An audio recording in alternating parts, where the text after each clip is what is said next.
Hello, guys. So, today's story is about the enemy. Let's start. Dr. Sadao Hockey's house was built on a spot of the Japanese coast, where as a little boy he had often played the low square stone house was set upon rocks, well above a narrow beach that was outlined with bent pins. As a boy, Sadao had climbed the pins, supporting himself on his bare feet, as he had seen men do in the South Seas when they climbed for coconuts.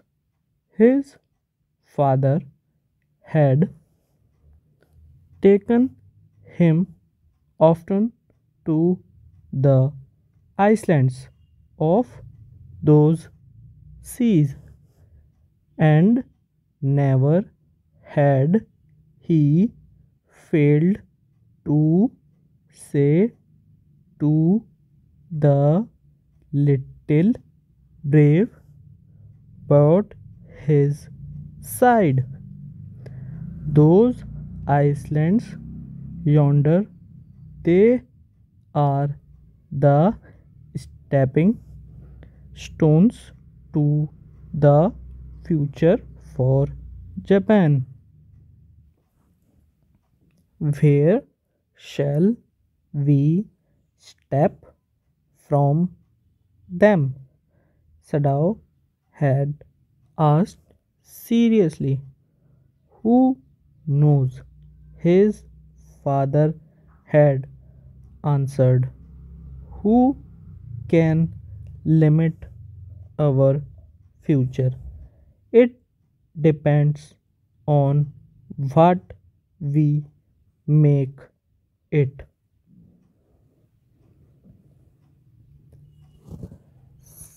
Sadao had taken this into his mind as he did everything his father said.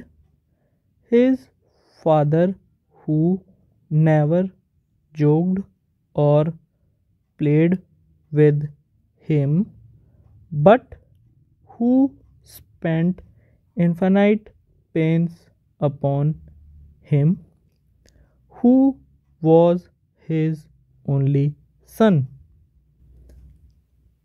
Sadao knew that his education was his father's chief concern. For this reason, he had been sent at 22 to America to learn all that could be learned of surgery and medicine. He had come back at 30, and before his fa- father died, he had been Sadao become famous not only as a surgeon but as a scientist, because he was perfecting a discovery which would render wounds entirely clean. He had not been sent abroad with the troops. Also, he knew there was some slight danger that the old general might need an operation for a condition for which he was now being treated medically, and for this possibility, Sadao was being kept in Japan. Clouds were rising from the ocean now. The unexpected warmth of the past few days had at night drawn heavily fog from the cold waves. Sadao watched mists hide outlines of a little island near the shore and then come creeping up. The beach below the house, breathing around the pins. In a few minutes, fog would be wrapped about the house too. Then he would go into the room where Hannah, his wife, would be waiting for him with the two children. But at this moment, the door opened and his and she looked out a dark blue woolen heroi over her camino. She came to him affectionately and put her arm through his as he stood, smiled, and said nothing. He had met Hannah in America, but he had waited to fall in love with her until he was sure she was Japanese. His father would never have received her unless she had been pure in her race. He wondered often whom he would have married if he had nothing not meet Hannah, and by what luck he had found her in the most casual way. By chance, literally, at an American professor's house. The professor and his wife had been kind people, anxious to do something for their few foreign students. And the students, though bored, had accepted this kindness. Sadao had often told Hannah how nearly he had not gone to Professor Harley's house that night. The rooms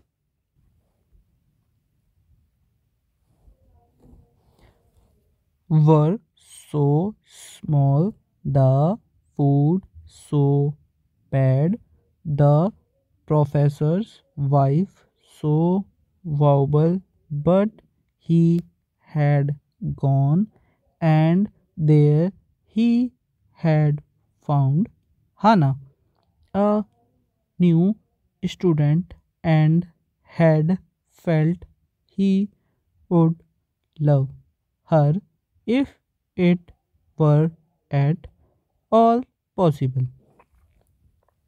Now he felt her hand on his arm and was aware of the pleasure it gave him, even though they had been married years enough to have the two children, for they had not married heedlessly in America. They had finished their work at school and had come home to Japan. And when this his father had seen her, the marriage had been arranged in the old Japanese way. Although Sadao and Hana had talked everything over beforehand, they were perfectly happy. She laid her cheek against his arm. It was at this moment that both of them saw something black come out of the mist. It was a man. He was flung up out of the ocean, flung it seemed to his feet by a breaker. He staggered a few steps, his body outlined against the mist, his arms above his head. Then the curled mist hid him again. Who is that? Hannah cried. She dropped Sadao's arm and they both leaned over the railing of the veranda. Now they saw him again. The man was on his hands and knees, crawling. Then they saw him fall on his face and lie there. A fisherman, perhaps, Sadao said, watched from his boat. He ran quickly, quickly, quickly down the steps and behind him.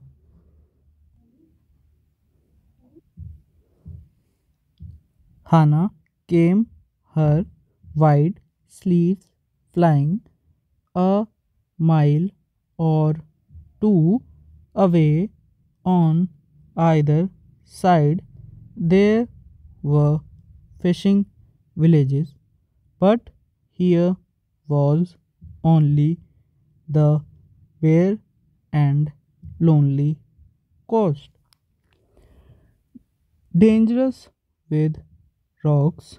The surf beyond the beach was spiked with rocks.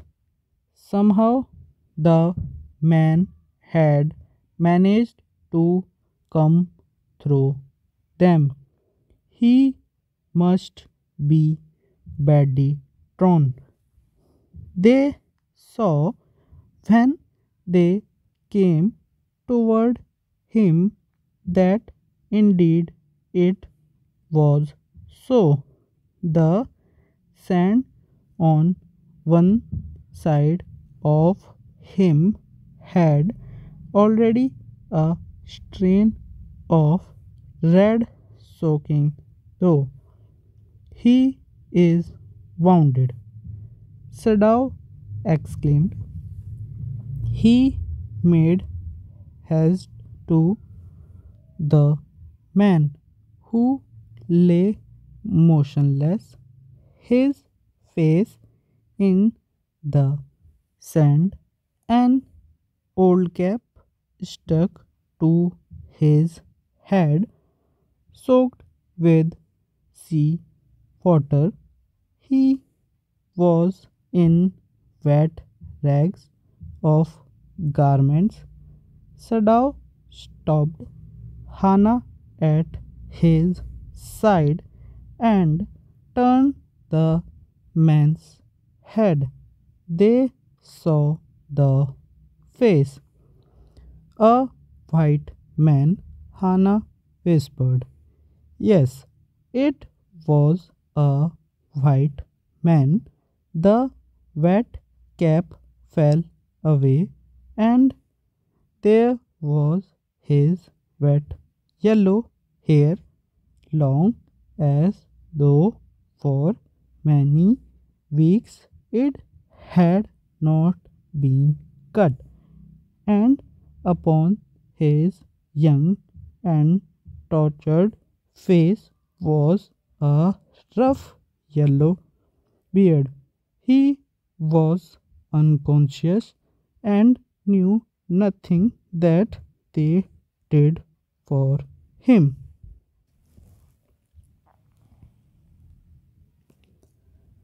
Now Sadao remembered the wound and with his expert fingers he began to search for it. Blood flowed freshly at his touch on the right side of his lower back.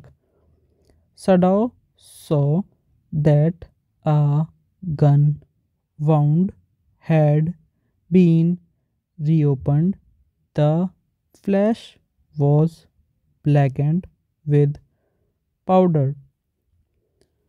Sometime not many days ago, the man had been shot and had not been tainted. It was bad chance that the rock had struck the wound. Oh, how he is bleeding, Hannah whispered again in a solemn voice. The mist screened them now completely, and at this time of day, no one came by. The fishermen had gone home, and even the chance beachcombers would have considered the day at an end. What shall we do with this man? Sadao muttered, but his trained hands seemed of their own will to be doing what they could to stanch the fearful bleeding. He packed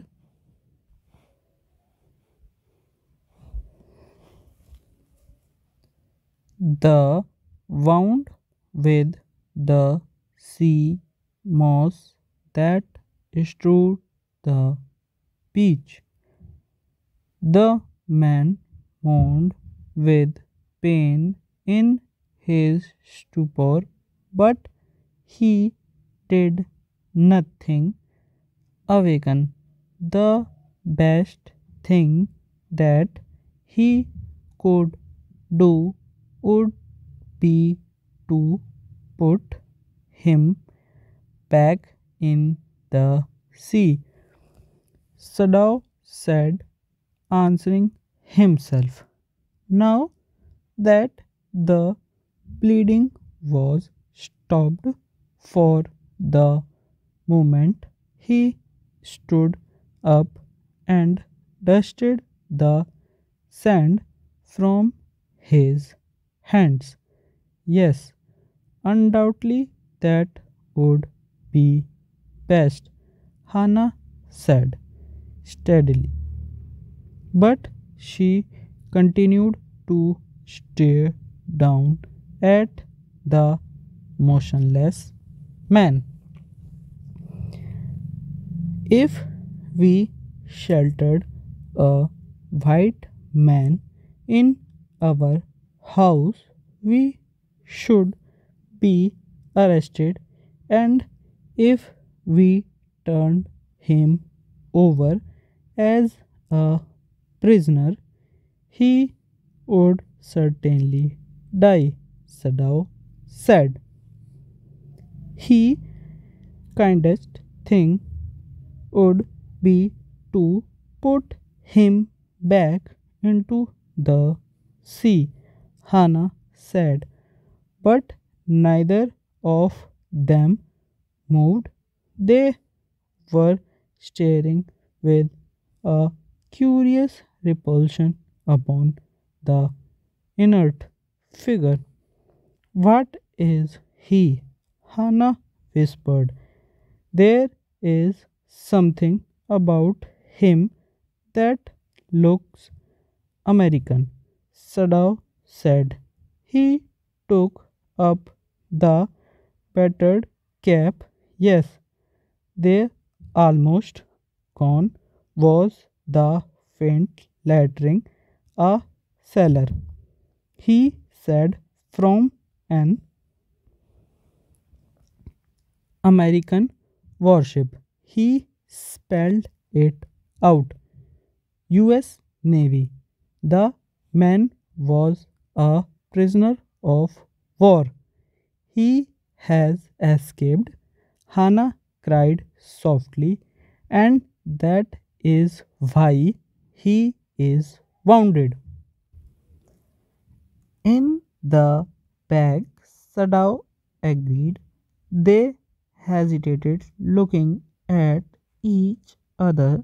Then Hannah said with resolution, come, are we able to put him back into the sea? If I am able, are you? Sadao asked. No, Hannah said, but if you can do it alone. Sadao hesitated again. The strange thing is, he said that if the man were whole, I could turn him over to the police without difficulty. I care nothing for him. He is my enemy. All Americans are my enemy, and he is only a common fellow. You see how foolish his face is. But since he is wounded, you also cannot throw him back to the sea, Hannah said. Then there is only one thing to do. We must carry him into the house. But the servants, Sadao inquired.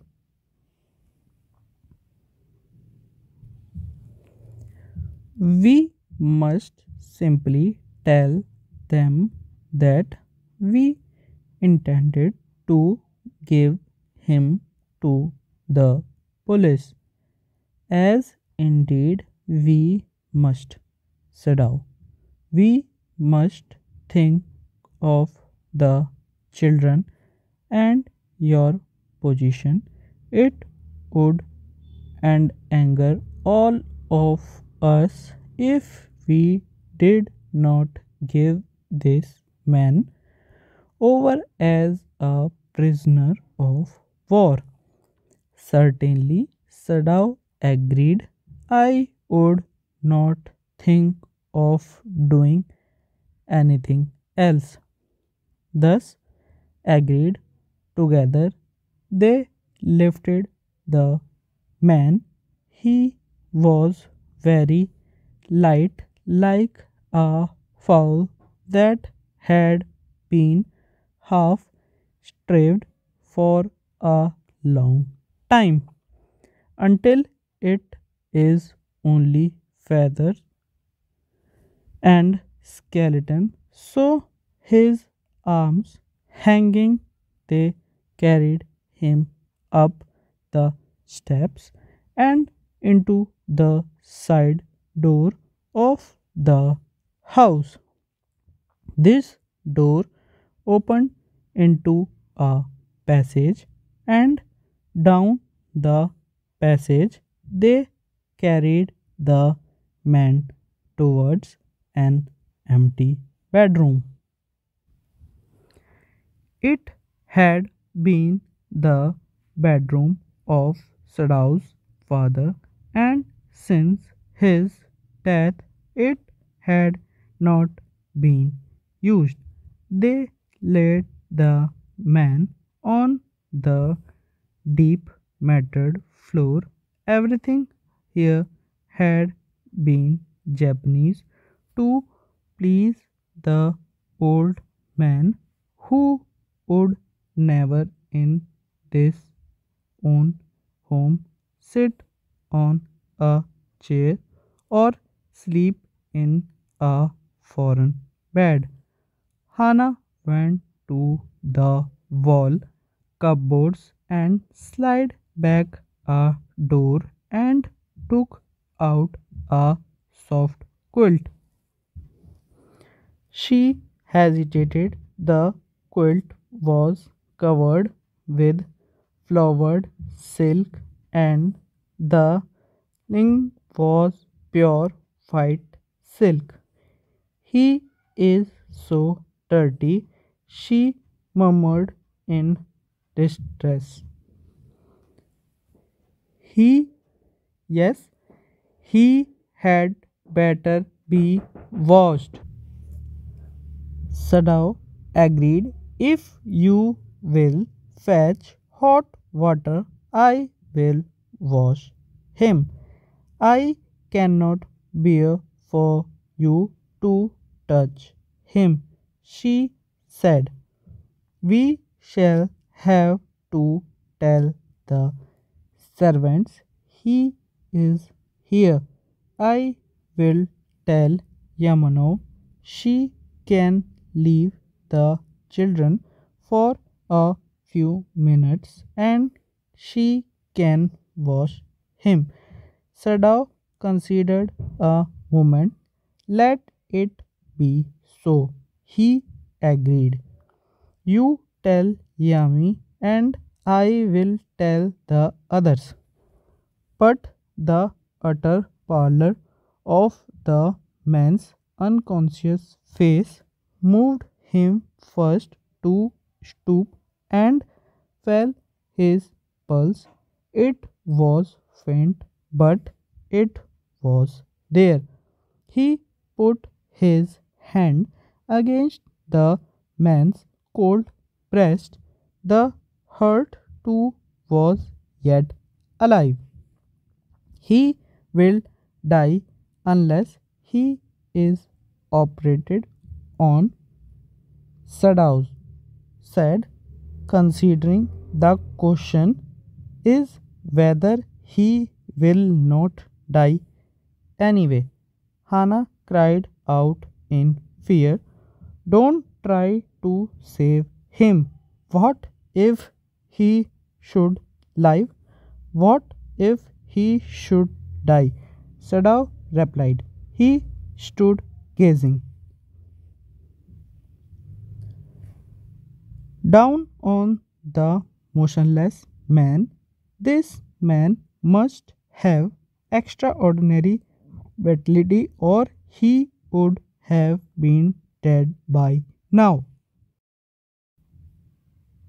But then he was very young, perhaps not yet 25. You mean die from the operation? Hannah asked. Yes, Sadao said. Hannah considered this doubtfully, and when she did not answer, Sadao turned away. At any rate, something must be done with him, he said, and first he must be watched.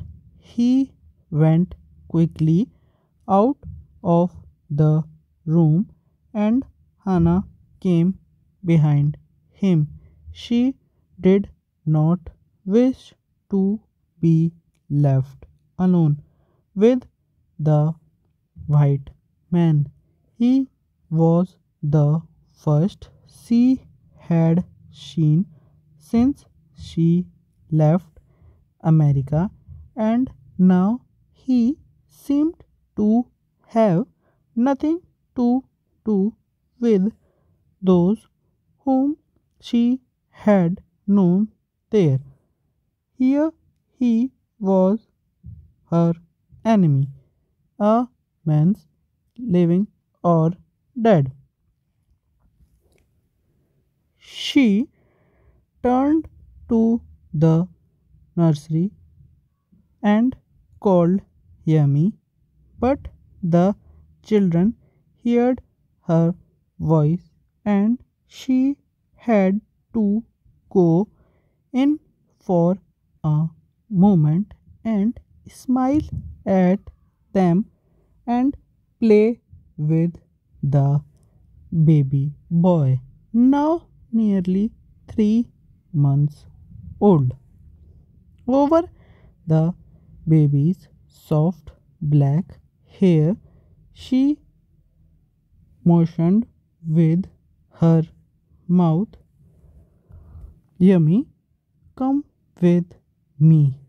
I will put the baby to bed. Yummy replied, he is ready. She went with Yummy into the bedroom next to the nursery and stood with the boy in her arms while Yummy spread the sleeping quilts on the floor and laid the baby between them. Then Hannah led the way quickly and softly to the kitchen.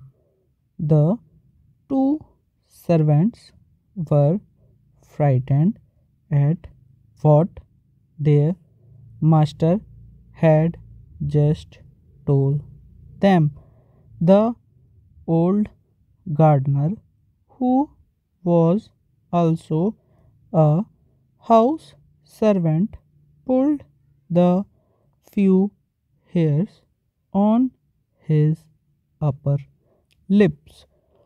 The master, out not to heal the wound of this white man, he said bluntly to Hannah, the white man out to die.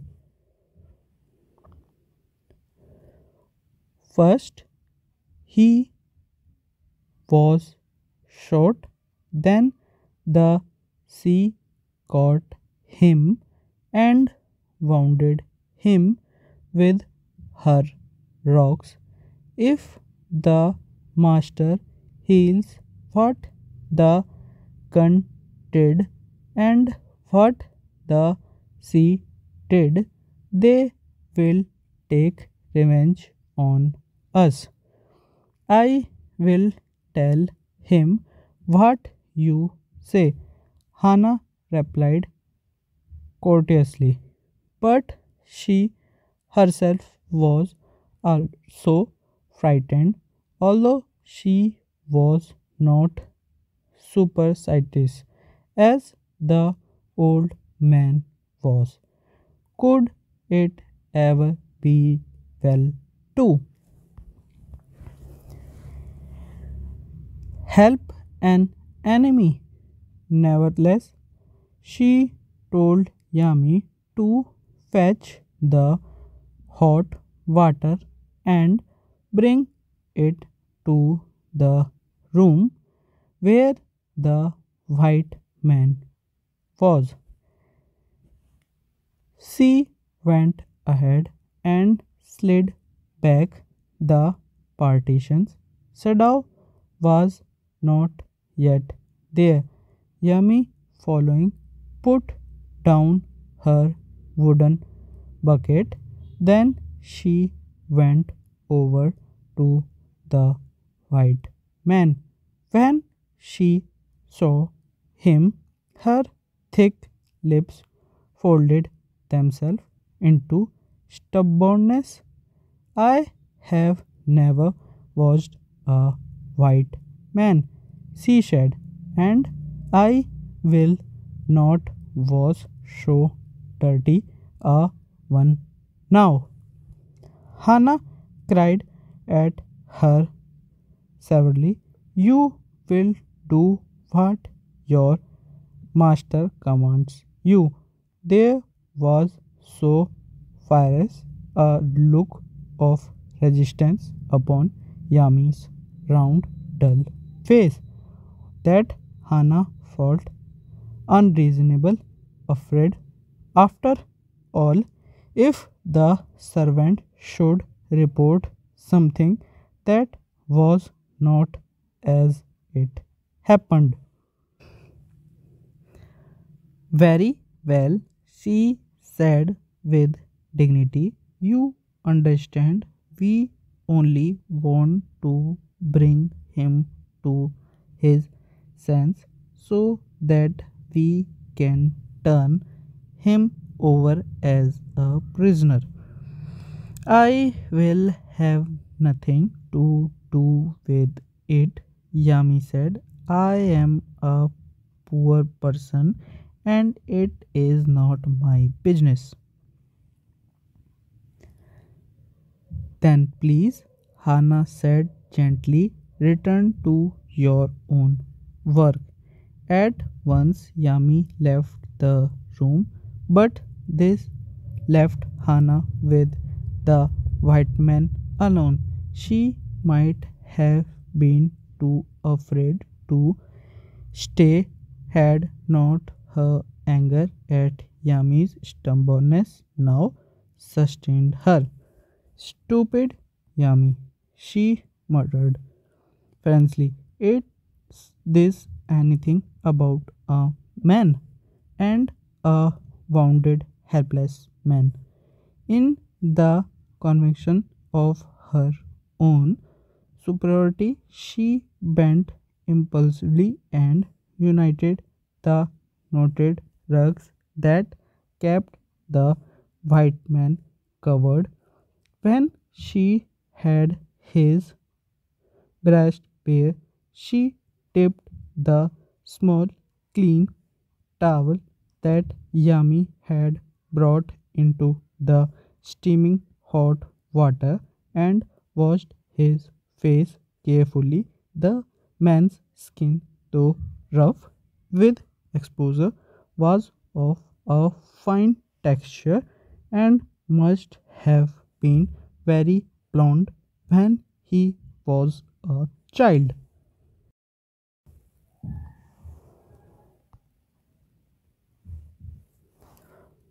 While She was thinking these thoughts, though not really liking the man better now that he was no longer a child. She kept on washing him until his upper body was quite clean, but she dared not turn him over.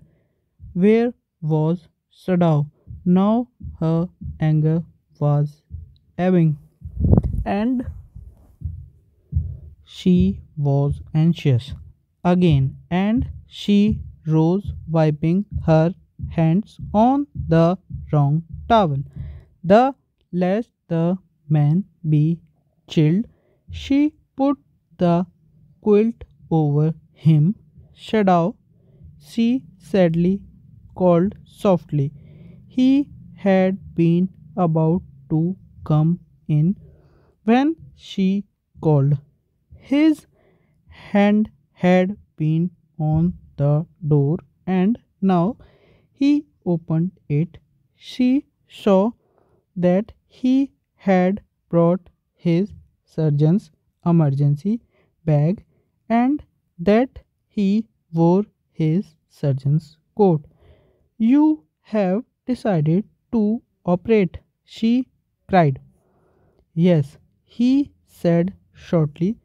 He turned his back to her and unfolded a sterilized towel upon the floor of the Tokonoma alcove and put his instrument out upon it. Fetch towels, he said.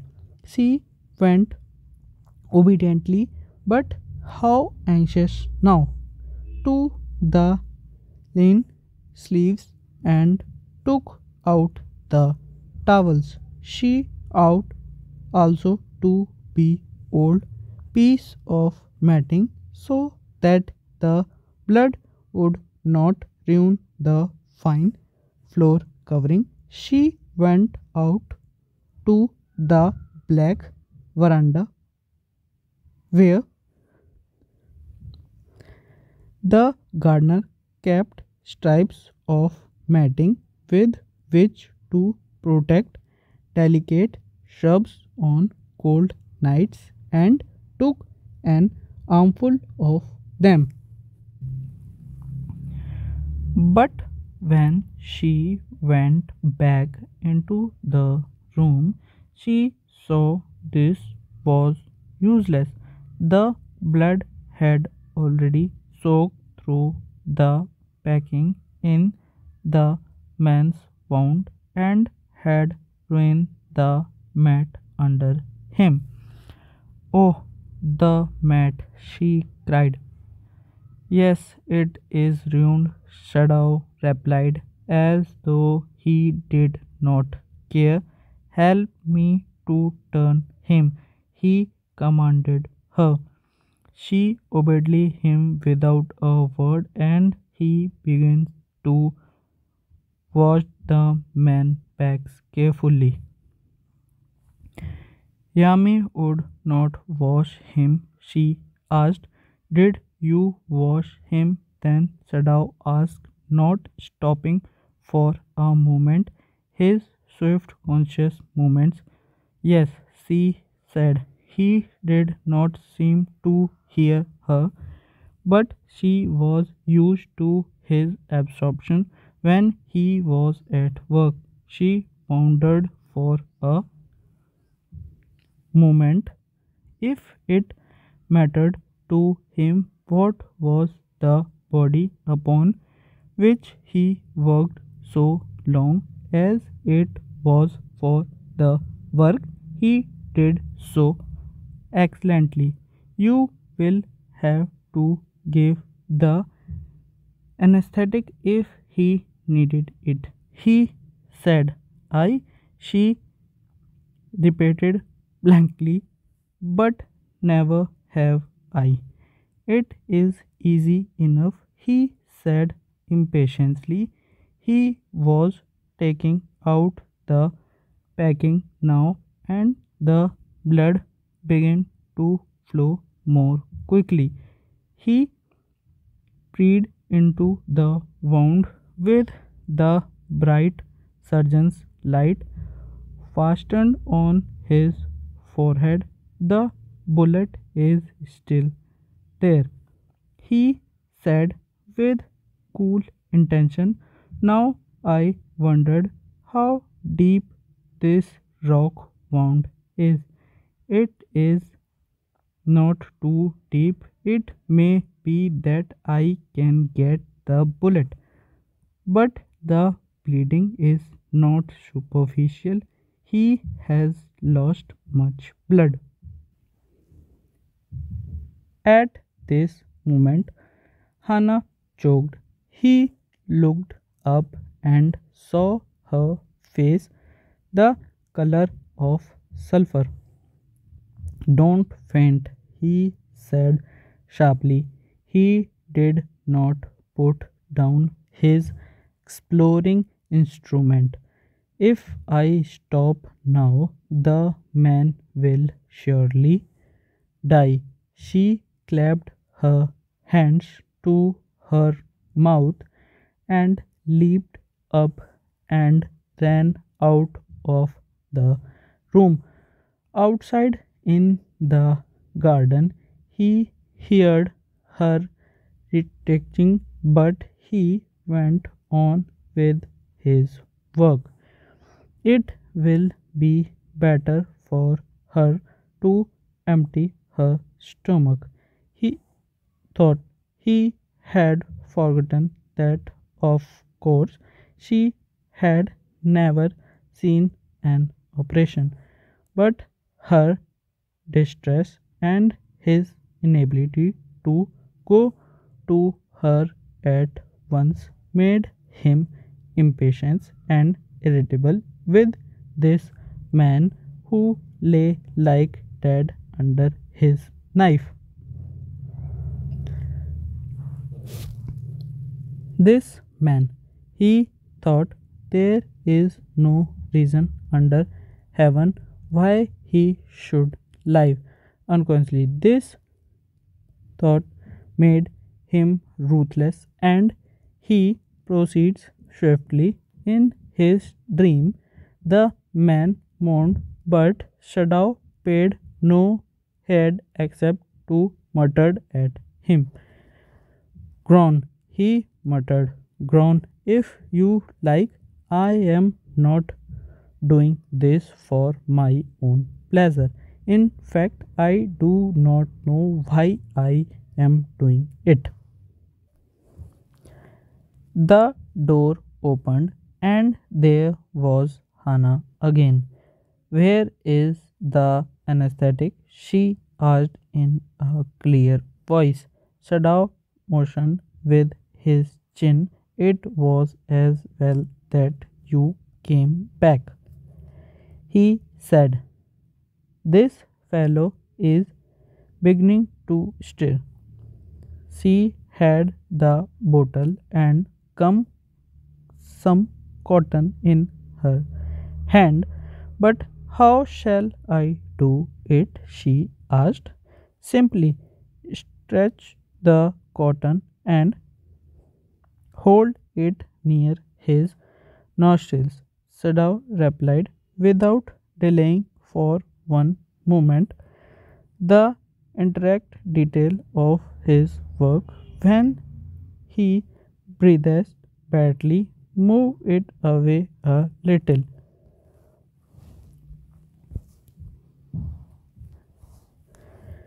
She crouched close to the sleeping face of the young American. It was a piteous thin face, she thought, and the lips were twisted.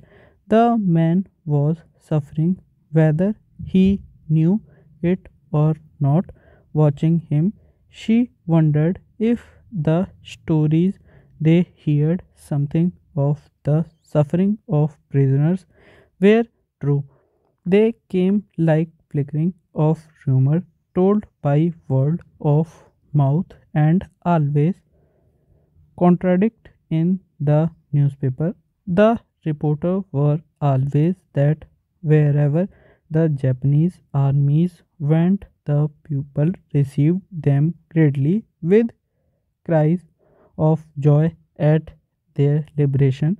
But sometimes she remembered such men as General Takima, who at home beat his wife cruelly, though no one mentioned it now that he had fought so victorious a battle in Manchuria. If a man like that could be so cruel to a woman in his power, would he not be cruel to one like this? For instance, she hoped anxiously that this young man had not been tortured. It was at his moment that she observed deep red scar on his neck just under the ear. Those scars, she murmured, lifting her eyes to shadows, but he did not answer. At this moment, he felt the tip of his instrument strike against something hard dangerously near the kidney. Although left him, he felt only the purest pleasure. He probed with his finger delicately, familiarly with every atom of his human blood. His old American professor of anatomy had seen to the knowledge. Ignorance of the human body is the surgeon's cardinal sin, sir. He had thundered at his classes years after years to operate without a complete knowledge of the body, as if you had made it anything less than that is murdered. It is not quite at the kidney, my friend, Shadow murmured. It was his habit to murmur to the patient when he forget himself in an operation. My friend, he always called his patient, and so now he did, forgetting that this was his enemy.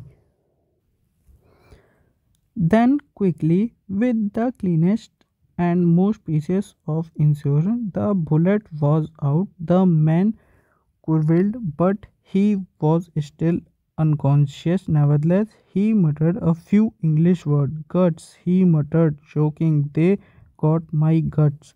Shadow, Hannah cried sharply. Hush, Shadow said. The man sank again into silence, so profound that Shadow took up his wrist, hating the touch of it. Yes, there was still a pulse, so faint, so feeble, but enough, if he wanted the man to live, to give hope. But certainly I do not want this man to live, he thought. No more anesthesia, he told Hannah. He turned as swiftly as thought. He had never paused, and from his medicine he chose a small vial, and from it filled a hypodermic and thrust it into the patient's left arm. Then, putting down the needle, he took the man's wrist again. The pulse under his fingers fluttered once or twice and then grew stronger. This man will live in spite of all, he said to Hannah and sighed. The young man woke, so weak, his blue eyes so terrified when he perceived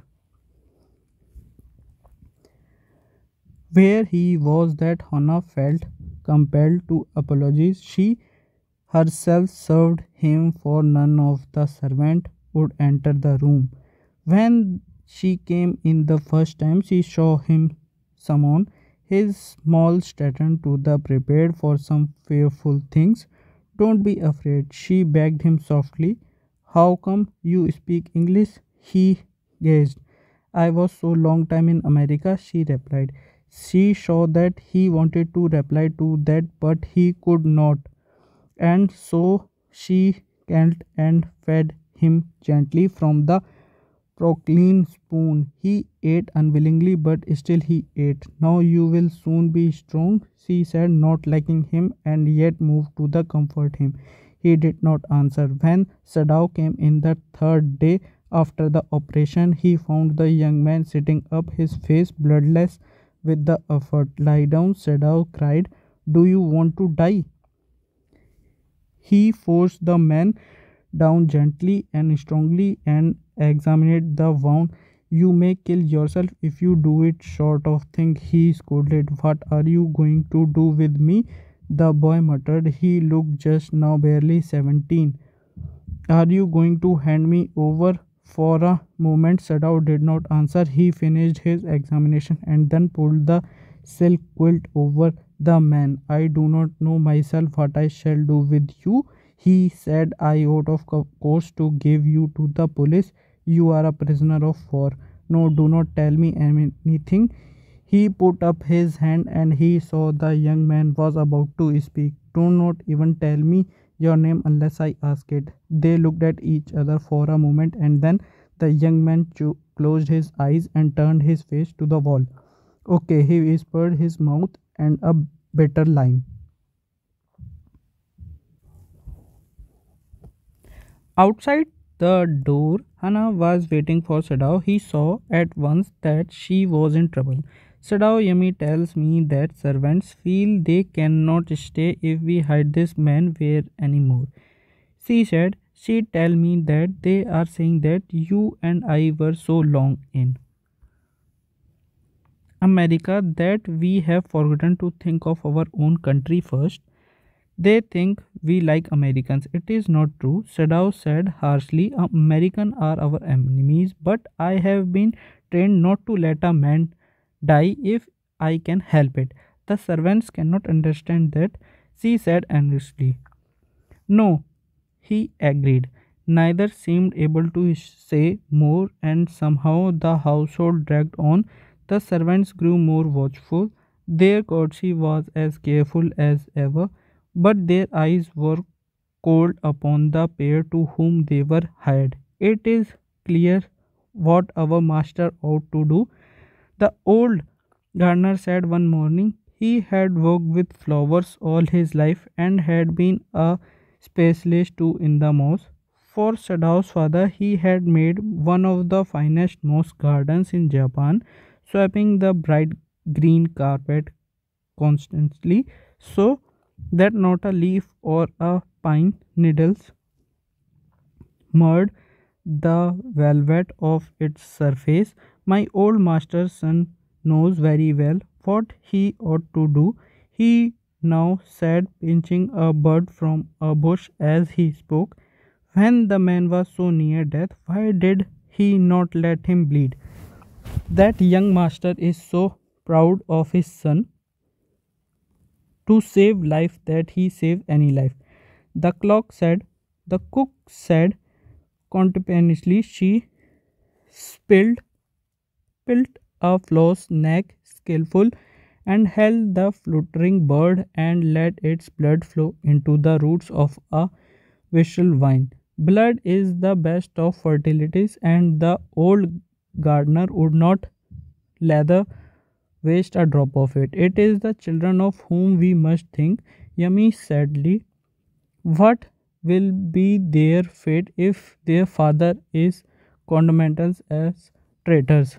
They did not try to hide what they said from the ears of Hannah as she stood arranging the day's flower in the veranda nearby, and she knew they spoke on purpose that she might hear. That they were right, she knew to in most of her being, but there was another part of her which she herself could not understand. It was not sentimental liking of the prisoner. She had come to think of him as a prisoner. She had not liked him even yesterday when he had said in his impulsive way, anyway, let me tell you that my name is Tom. She had only bowed her little distance bow. She saw hurt in his eyes, but she did not wish to engage it. Indeed, he was a great trouble in his house. As for Sadao, every day he examined the wound carefully. The last stitch has been pulled out of his morning, and the young man would in a front night to be nearly as well as ever. Sadao went back to his office and carefully typed a letter to the chief of police reporting the whole matter. On the 21st day of February, on the escaped prisoner was washed up on the shore in front of my house. So far he typed, and then he opened a secret drawer of his desk and put the unfinished report into it. On the 17th day after that, two things happened. In the morning, the servant left together their belongings, tried to large square cotton kerchief. When Hannah got up in the morning, nothing was done. The house was not clean and the food not prepared, and she knew what it meant. She was dismayed and even terrified, but her pride as a mistress would not allow her to show it. Instead, she inclined her head gracefully when they appeared before her in the kitchen, and she paid them off and thanked them for all that they had done for her. They were crying, but she did not cry. The cook and the gardener had served Shadow nice. He was a little boy in his father's house, and Yami cried because of the children. She was so grieving that after she had gone, she ran back to Hannah. If the baby misses me too much tonight, send for me. I am going to my own house and you know where it is. Thank you, Hannah said, smiling, but she told herself she would not send for Yami. However, the baby cried. She made the breakfast and Sadao helped with the children. Neither of them spoke of the servant beyond the fact that they were gone. But after Hannah had taken morning food to the prisoners, she came back to the Sadaos. Why is it we cannot see clearly that we ought to do? She asked him. Even the servants see more clearly than we do. Why are we different from the other Japanese?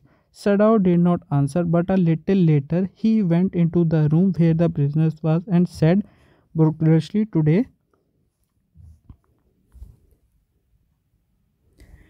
you may get up on your feet. I want you to stay up only 5 minutes at a time. Tomorrow you may try it twice as long. It would be well that you get back to your stand as quickly as possible." He saw the flicker of terror on the young face that was still very pale. "Okay," the boy muttered. Evidently, he was determined to say more. I thought to thank you, doctor, for having saved my life." "Don't thank me too early," Sadao said coldly. He saw the flicker of terror again in the boy's eyes, terror as unmistakable as an animal's. The scare on his neck were sermons for a moment. Those scars, that were they? Sadao did not ask. In the afternoon, the second thing happened. Hanana worked hard on unaccustomed labor, saw a messenger come to the door in the office uniform. Her hands went weak and she could not draw her breath. The servant must have told already. She ran into the Sadao gasping, unable to utter a word, but by then the messenger had simply followed her through the garden and there he stood. He pointed at him helplessly. Sadao looked up from his book. He was in his office, the other partition of which was thrown open to the garden for the southern sunshine. "What is it?" he asked the messenger, and then he rose, seeing the man's uniform. "You are not come to the palace," the man said. "The old general is in pain again." "Oh," Hannah breathed. "Is that all?" the messenger exclaimed. "It is not enough." "Indeed it is," she replied. "I am very sorry." When Sadao came to say goodbye, she was in the kitchen, but doing nothing. The children were asleep and she sat merely resting for a moment. more exhausted from her fight than from work. I thought they had come to arrest you, she said. He gazed down into her anxious eye. I must get rid of this man of your sake, he said in distress. Somehow I must get rid of him. Sadao goes to see the general.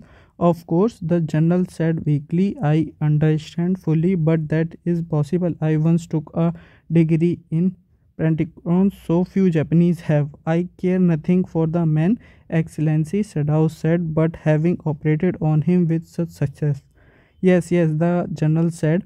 It only makes me feel you are more indispensable, so me invading you can save anyone. You are so skilled. You say you think I can understand one more such attack as I have had already, not more than one, Sadao said. Then certainly I can allow nothing to happen to you, the general said with anxiety. His long, pale Japanese face became expressionless, which means that he was in deep thought. You cannot be arrested, the general said, closing his eyes. Suppose you were condemned to death and the next day I had to have my operation. There are other surgeons, Excellency, Sadao suggested. None I trust, the general replied. The best one have been trained by Germans and would consider the operation successful even if I die. I do not care for their point of overview. He sighed. It seems a pity that we cannot better combine the German ruthlessness with the American sentiments. Then you would turn your prisoners over to execution, and yet I could be sure you would not murder. Meanwhile, I was unconscious. The general laughed.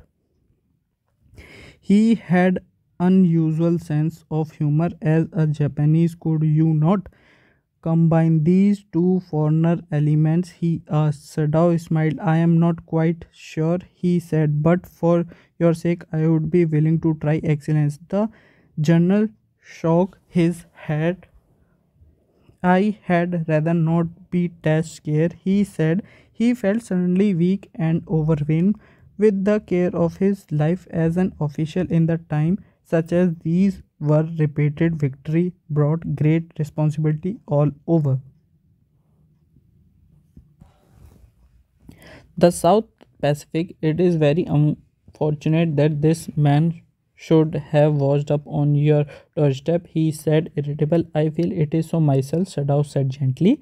It would be best if he could be quietly killed, the general said. Not by you, but by someone who does not know him.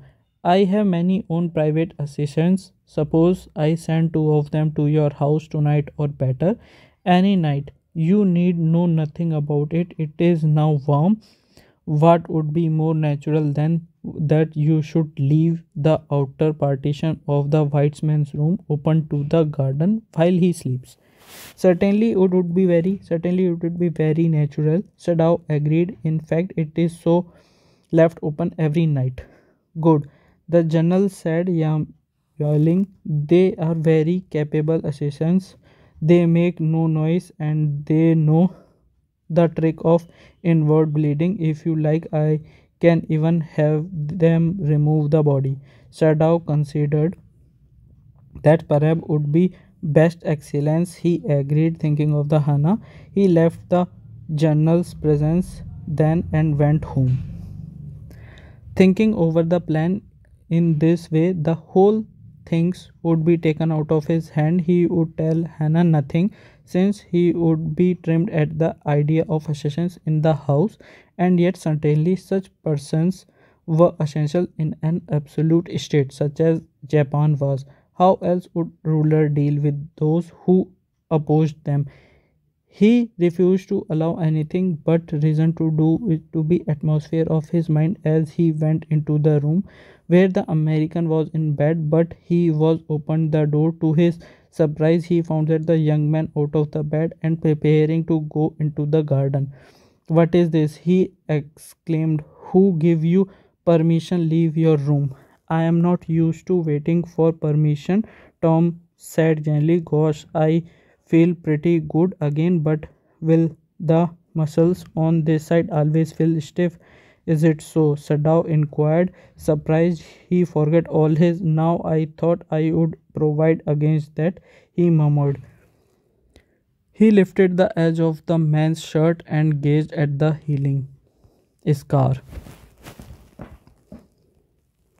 Massage may do it, he said. It exercise does not. It would not bother me much, the young man said. His young face was gaunt under the stubbling blonde beard. Say, doctor, I have got something I want to say to you. If I have not met a Jap like you, well, I would not be alive today. Know that. Sadao bowed, but the could not speak. Sure, I know that, Tom went on warmly, his big thin hands grabbing a chair were white at the knuckles. I guess if all the Japs were like you, there would not be a war. Perhaps, Sadao said with difficulty, and now I think you had better go back to bed. He helps the boy back into bed and then bowed. Good night, he said. Sadao slept badly that night. Time and time again he woke, thinking he heard the rustling of footsteps, the sound of a twig broken off a stone displaced in a garden, a noise such as a man might may who cried a burden. The next morning he made the excuse to go first into the guest room. If the American were gone, he then could simply tell Hannah that so the journal had directed. But when he opened the door, he saw at once that there one pillow was saggy blonde head. He would hear the peaceful breathing of sleep, and he closed the door again quietly. He is asleep, he told Hannah. He is almost well to sleep like that. What shall we do with him? Hannah whispered her old refrain. Sadao shook his head. I must decide in a day or two, he promised. But certainly he thought the second night must be the night. There rose a wind that night, and he listened to the sound of bending though and whistling particles. Hannah woke up too. Ought he not to go and close the sick man's partitions? He asked. Now Shadow said he is able now to do it for himself, but the next morning the American was sit there. Then the third night, of course, must be the night. The wind changed to quite rainy, and the garden was full of the sound of dripping eaves and running springs. Shadow spit a little better, but he woke at the sound of a crash and leaped to his feet. What was that? Hannah cried. The baby woke at their voice and began to wail. I must go and see. But he held her and would not let her move. Sadao, he cried. What is the matter with you? Don't go, he muttered. Don't go. His terror infected her, and she stood breathless, waiting. There was only silence. Together they crept back into the bed, the baby between them. Yet when they opened the door of the guest room in the morning, there was a young man. He was very gay and had already washed and was now on his feet. He has asked for a razor yesterday and had shaved himself, and today there was a faint color in his cheek. I am well, he said joyously. Sadao drew his kimono around his weary body. He could not, he decided suddenly, go through another night. It was not that he cared for this young man's life. No, simply it was not worth the strain. You are well, Sadao agreed. He lowered his voice. You are so well that I think if I put my boat on the shore tonight, the food and extra clothing in it, you might able to row to the little island not far from the coast. It is so near the coast that it was not being worth fortifying. Nobody lives on because in it is storm, it is submerged. But this is not the season of storm. You could live there until you saw a Korean fishing boat pass by. They pass quietly near the island because the water is many fathoms deep there. The young man started at him, slowly comprehending. Do I have to? Yes, he asked. I think so, Sadao said gently. You understand it. It's not hidden that you are here. The young man nodded in perfect comprehension. Okay, he said simply. Sadao did not see him again until evening. As soon as it was dark, he had dragged the shout boat down to the shore and it in the put food and bottled water that he had brought secretly during the day, as well as two quilt he had brought at the pawn shop. The boat he tied to the post in the water, for the tide was high. There was no moon, and he worked without a flashlight. When he came into the house, he entered as though he were just back from his work, and so Hona knew nothing. Yami was here today, she said as she served his prayer.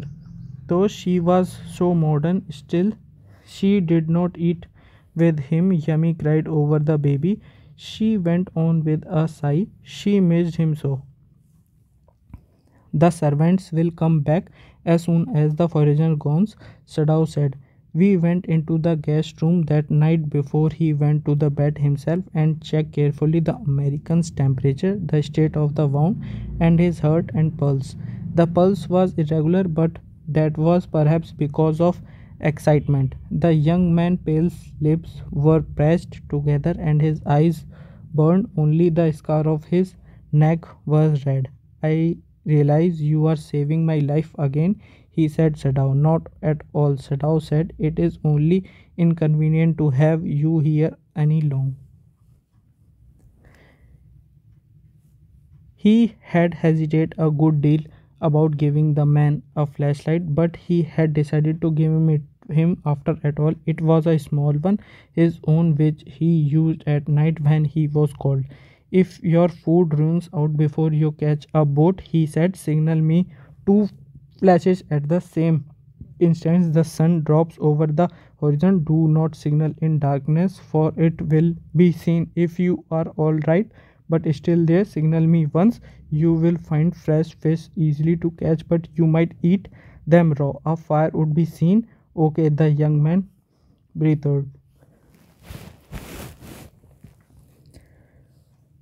He was dressed now in the Japanese clothes which Sadao had given him, and at the last moment Sadao wrapped a black cloth about his blond hand. Now, Sadao said. The young American, without a word, shook Sadao's hand warmly and then walked quietly well across the floor and down the step into the darkness of the garden once. Twice, Sadao saw his light flash to find his way, but that would not be suspected. He waited until from the shore there was one more flash. Then he closed the partition that night be slept. You say the man escaped? The general asked faintly. He had been operated upon a week before, an emergency operation to which Sadao had been called in the night. For 12 hours, Sadao had not been sure the general would live. The gallbladder was much involved. Then the old man had begun to breathe deeply again and to demand food. Sadao had not been able to ask about the assassins. So far as he knew, they had never come. The servants had returned and Yami had cleared the guest room thoroughly and had burned sulfur in it to get the white man's smell out of it.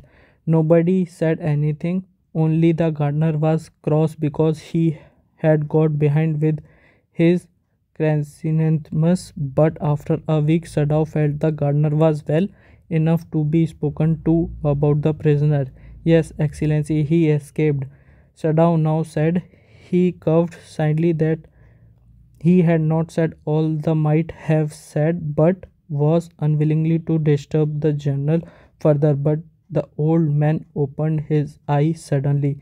That prisoner, he said with some energy, did not promise you I would kill him for you. You did, Excellency, Sadao said. Well, well, the old man said in a tone of amazement. So I did, but you see, I was suffering from a good deal. The truth is, I thought of nothing but myself. In short, I forget promise to you. I wondered, Your Excellency, Sadao murmured. It was certainly very careless of me, the general said, but you understand it was not lack of partitions of dereliction of duty. He looked anxiously at his doctor. If the matter should come out, you would understand that, would not you?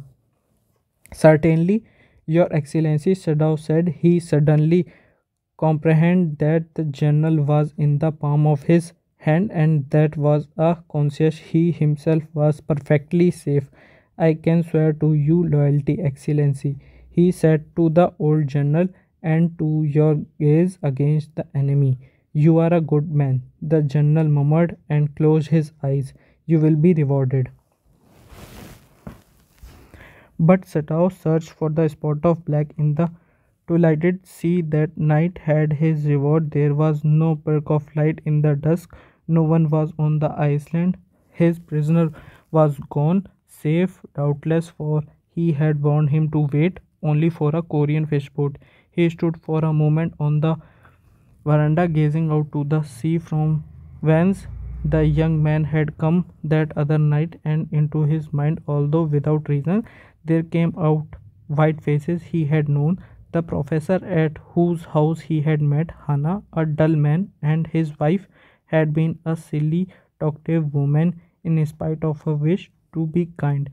He remembered his old teacher of anatomy who had been so instantly on mercy with the knife, and then they remembered the face of his fat and slightly landlord lady. He had great difficulty in finding a place to live in America because he was a Japanese.